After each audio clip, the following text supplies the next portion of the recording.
Welcome to our channel Automation Stories. Easy Stories in English, the podcast that will take your English from okay to good, and from good to great. I am Ariel Goodbody, your host for this show. Today's story is for advanced learners. The name of the story is What Makes a Snake. A content warning for this episode: this story contains rude language, sexual harassment and bullying. It is not suitable for children. Today's story is what happened when I tried to write a story that uses lots of business vocabulary. In business, people often talk about the buzzwords, which are words then become popular and then get used so much that they start to lose their meaning. I decided to make fun of buzzwords in this story, but then the story ended up being a lot more serious than I expected, as you can probably tell from the warning.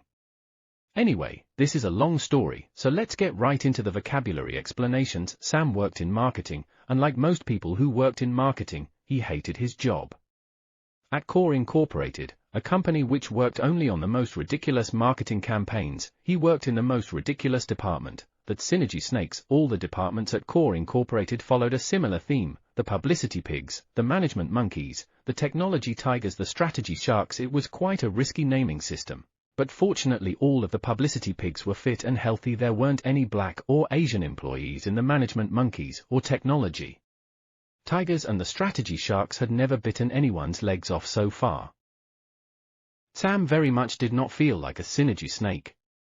He'd heard the name was chosen years ago, when the original team worked together like a family, and were the living face of the company. And as exciting as that may sound to someone fresh out of business school, synergy really just meant reading boring emails full of spelling mistakes and answering phone calls from your boss at 5 a.m. Still, as long as synergy didn't mean getting on with your colleagues, Sam was safe. If the rest of the team were snakes, he was a cardboard tube with eyes and a tongue painted on. He spent the first few months at the company feeling like he had just walked in on the birthday party of someone he didn't know. Every time he tried to make a funny comment or give an opinion, his coworkers looked at him like he had just sneezed on their salad. Things only got worse at the annual Christmas party, when Sam made a joke to his boss Mr. Krakow about their latest marketing campaign, and his boss looked at him strangely and replied, "I don't see how that's funny. Dog makeup is a very important new industry, Sam.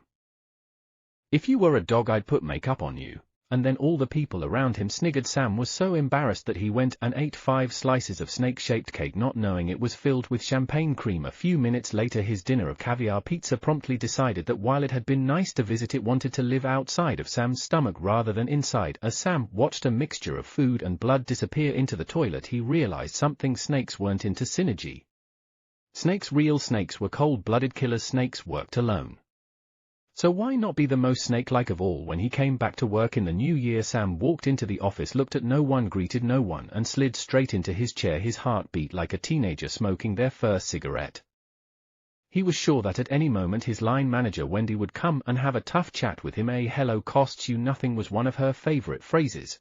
And last year they'd started doing a snake dance before starting work each day, but Wendy didn't talk to him. She walked straight past his desk. In fact, as long as he avoided making eye contact and saying hello, everyone more or less ignored him. That was the best and worst day of Sam's life, the day he realized that nobody cared about him. Perhaps he had embarrassed himself so much at the Christmas party that he had simply turned invisible, or perhaps he was the only one in the department doing any actual work, and everyone recognized that it was better to leave him alone.